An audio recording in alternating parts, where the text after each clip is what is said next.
మీ సర్వీస్‌లో ఈ కేస్‌లో జడ్జిమెంట్ చాలా అద్భుతంగా ఇచ్చారు అని అనిపించిన ఏదైనా ఒక జడ్జిమెంట్ కేస్ స్టడీ చెప్పగలరా? అంటే ఆన్ రికార్డింగ్ చెప్పచ్చా? నేను ఏది పేర్లయితే బయట పెట్టను గానీ, జడ్జ్‌మెంట్ అయితే సిట్యుయేషన్ చెప్తారు. చెప్తాను నేను యాహ్! సిట్యుయేషన్‌ని. హ్మ్. ఇది కూడా ఫ్యామిలీ కేస్‌లోనే. హ్మ్.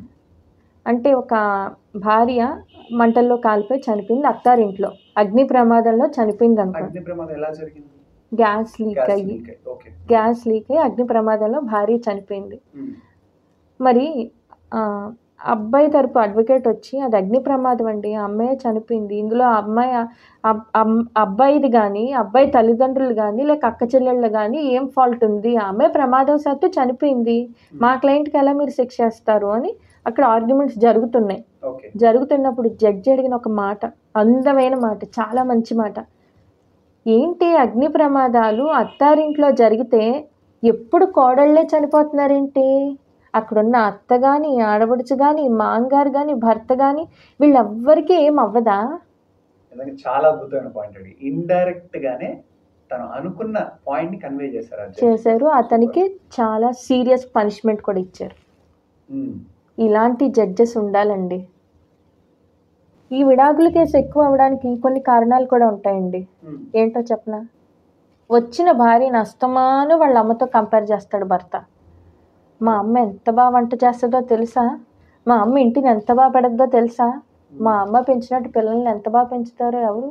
నువ్వు పెంచుతావా నీ పిల్లల్ని అంటారు. హ్మ్. పిల్లలు ఎవరు? తన పిల్లలు కారా? అవును. వాళ్ళ అమ్మ అంత బాగా ఆ అబ్బాయిని పెంచితే నిందించమని చెప్పిందా అమ్మ? హ్మ్. వచ్చిన భార్యని నువ్వు సూటుపోట్లు అడుగు అని చెప్పి పెంచిందా? ఇదేనా అండి పెంపకం అంటే? మరి ఏం పెంచింది ఆ తల్లి? హ్మ్. తల్లితో భార్యని పోల్చకూడదు.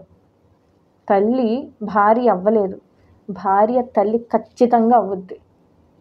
ఇది ఒప్పుకున్నా ఒప్పుకోకపోయినా. హ్మ్. భార్యలో తల్లిని చూసుకుంటాడు. తల్లిలో భార్యని చూసుకుంటాడా? చూసుకోలేరు. ఎలా? మరి ఎంతసేపు ఆ తల్లితో కంపేర్ చేస్తాడు? వంట రాదంటాడు, పెంపకం రాదంటాడు. నువ్వు దుబారా చేసేస్తున్నావు. మా అమ్మ అయితే దుబారా చేయదు. మా అమ్మ ఎంత ఒబ్బిడిగా వండుద్దో వంట. హ్మ్. ఎంత బాగా సరుకులు దాస్తుందో, సరుకుల్ని ఎంత బాగా మెయింటైన్ చేస్తుందో నీకొచ్చా? మీ అమ్మ పెంచిందా నిన్ను? హ్మ్. మీ అమ్మ వంట ఏంటి ఇలా ఉందని ఈ అమ్మాయిని కాక ఆ అమ్మాయి తల్లిదండ్రులు కూడా నిందిస్తారు. అవును. ఇదేనా నీ పెంపకం? ఇదే నేర్పించి పంపించారా అని. ఈ అమ్మాయికి ఏదో ఒంట్లో బాగాలేకుండా వస్తుందండి. 2 కేసులు ఉంటాయి ఇందులో. హ్మ్. ఈ అమ్మాయి ఏమంటది, అమ్మ నేను 2 రోజులు మా అమ్మగారి ఇంటికి వెళ్ళి వస్తాను, కొంచెం అక్కడ రెస్ట్ తీసుకుంటాను అని చెప్పి వెళ్తుంది. హ్మ్. ఇదొక కేసు. ఇంకొక కేసు ఏమంటారు తెలుసా? హ్మ్. నువ్వు మీ ఇంటికి వెళ్ళిపో, ఇక్కడ ఉంటే ఎవరు చేస్తారు నీకు? మేము చేయలేము, నువ్వు పడుకొని ఉంటే నీకు చేసి పెట్టాలా అని అంటారు. వీళ్ళకి బాగాలేనప్పుడు తను చేసింది లెక్కలోకి రాదు. తనకు బాగాలేనప్పుడు వాళ్ళు చేసేది లెక్కలోకి వస్తుంది.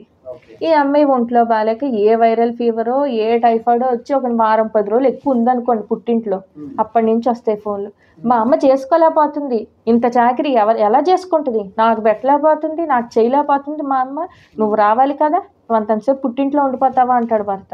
ఇవి భర్త మాట్లాడే మాటలు 50% ఉంటే పక్క నుంచి ఎక్కిస్తుంటారు తల్లి అక్క చెల్లెళ్ళు, ఇవి ఇంకో 50% ఉంటాయి. ఓకే. మరి అప్పుడు అక్క చెల్లి లేరా అమ్మని చూసుకోవడానికి? ఏం వాళ్ళు వచ్చి 4 రోజులు ఉండి చూసుకోలేరా? అమ్మో మా అక్క కరిగిపోద్ది, మా చెల్లి అరిగిపోద్ది, ఇవి వస్తాయి మాటలు. సో ఇవన్నీ కారణాలు అవుతాయి. ఇవన్నీ బ్యాలెన్స్ చేయాల్సిన బాధ్యత భర్తదే. అంటే మీరు చెప్పింది ఓకే, ఇవన్నీ కూడా కారణాలు. నాకు ఇంకొక కారణం కూడా అనిపిస్తుంది. అమ్మాయి వాళ్ళ అమ్మ కూడా వాళ్ళ బిహేవియర్ వల్ల ఈరోజు వీళ్ళ కాపురాల్లో చాలా పెద్ద ప్రాబ్లమ్స్ వస్తున్నాయని విన్నాను. దానికి మీరేమంటారు? అవునండి, చాలా కారణాలు ఉన్నాయి. అందులో కూడా అమ్మాయి వాళ్ళ పేరెంట్స్ ఇన్ఫ్లుయెన్స్ ఈ మధ్య ఎక్కువైపోయింది. ఈ అమ్మాయి ఏదైనా సమస్య ఉండి ఫోన్ చేసింది అనుకోండి, అమ్మ ఇలా ఉంది అత్తారింట్లో, లైక్ ఇలా ఉందని ఏదైనా సమస్యతో ఫోన్ చేసింది అనుకోండి, సర్దుకుపోమని ఎవ్వరు చెప్పట్లా. ఇన్నాళ్ళు ఏదన్నా ఉంటే అమ్మ సర్దుకుపోమ్మా, మీ ఆయనే కదా, మీ అత్తమామలే కదా, కొంచెం కలిసిపోయి ఉండు అంటారు. ఇప్పుడు సర్దుకుపోమనరు, సర్దుకుపో అని చెప్తున్నారు. ఏమని?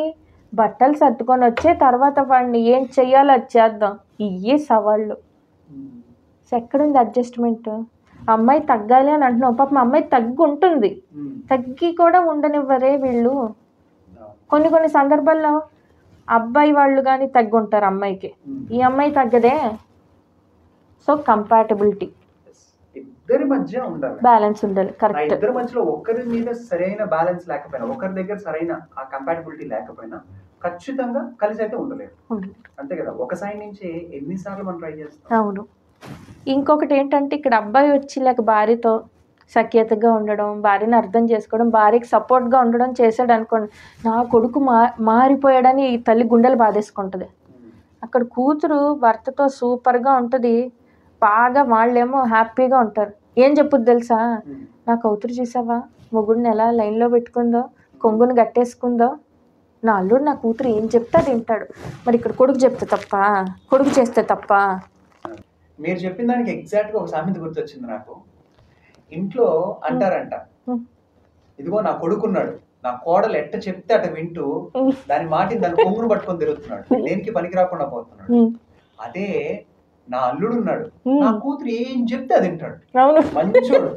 తల్లి ప్రేమ అండి, గుడ్డిది, చెప్పదు ఏది నిజం ఏది అబద్ధం. అలా ఈరోజు మీరు చెప్పిన సిచ్యువేషన్స్ కూడా దానికి కంపాటబిలిటీగా ఉన్నాయి. కూతుళ్ళ డామినేషన్ ఎక్కువ ఉందండి ఆ మగవాళ్ళ కాపురాల్లో. అదే ఆడపడుచుల డామినేషన్ చాలా ఎక్కువ ఉంది.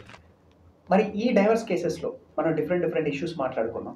మరి ఈ డైవర్స్ కేసెస్ని వీలైనంత వరకు తగ్గించడానికి మరి యాజ్ ఎ లాయర్స్గా మీ సైడ్ నుంచి మీరు ఏం చేస్తారు? అంటే అందరికీ తెలియదు, కానీ కొంతమందికి అయితే ఈ ప్రాబ్లం ఫేస్ చేసి ఉంటారు, ఈ ట్రాక్లో వెళ్ళి ఉంటారు. కోర్టు ఏం చేస్తుందంటే కేసు ఫైల్ చేసిన వెంటనే వాళ్ళకి కొంత సమయం ఇస్తుంది, కౌన్సిలింగ్ ఇస్తుంది ఇద్దరికి. ఎందుకంటే విడదీసేయడం కోర్టు పని కాదండి, ఇద్దరు ఎక్కడన్నా కలుస్తారేమో అని చెప్పి కౌన్సిలింగ్ ఇస్తుంది. మీ దగ్గరికి కూడా ముగ్గురిని పంపించాను చూసారు, కౌన్సిలింగ్ అని చెప్పి, ఫ్యామిలీ కౌన్సిలింగ్ పంపించారు. అదే ఇదన్నమాట. వాళ్ళ ముగ్గురు కూడా ఇప్పుడు చాలా హ్యాపీగా ఉన్నారు, ముగ్గురు జంటలు కూడా. ముగ్గురు బాగున్నారు, ముగ్గురు జంటలు చాలా బాగున్నారు. సో అలాగా కోర్టు వీళ్ళందరూ కౌన్సిలింగ్ ఇస్తుంది, వాయిదాలు వేస్తుంది. మీరు చూస్తే డైవర్స్ కేసులు ఎక్కువ ఇయర్స్ డ్రాగ్ చేస్తుంది కోర్టు. అవును, అందుకోసం. సో కోర్టు పని విడదీసేయడం కాదు, సో మారాల్సింది వీళ్ళు మారదామన్న చుట్టుపక్కల ఉన్న జనాలు మారనివ్వరు.